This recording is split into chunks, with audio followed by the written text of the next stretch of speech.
Pabna pioneer Lions ক্লাবের উদ্যোগে স্বাস্থ্য ক্যাম্প অনুষ্ঠিত।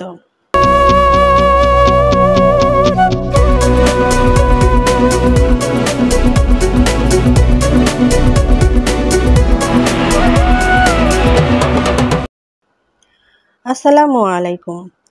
এডিপি বাংলা সংবাদে সবাইকে স্বাগতম জানাচ্ছি। আমি পিঙ্কি আক্তার। আমাদের নিজস্ব প্রতিবেদক শেখ রুবেল আহমেদের পাঠানো তথ্যচিত্রে দেখুন বিস্তারিত। পাবনা পায়োনিয়ার লায়ন্স ক্লাবের উদ্যোগে স্বাস্থ্য ক্যাম্প অনুষ্ঠিত হয়েছে।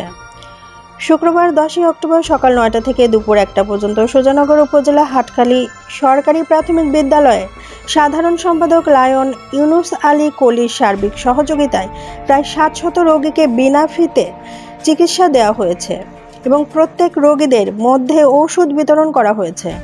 এ সময় উপস্থিত ছিলেন পাবনা পায়োনিয়ার লায়ন্স ক্লাবের প্রেসিডেন্ট লায়ন ফরিদুল ইসলাম খোকন, সহ প্রেসিডেন্ট লায়ন ফজলুল হক সুমন, লায়ন হেলাল উদ্দিন সহ অন্যরা।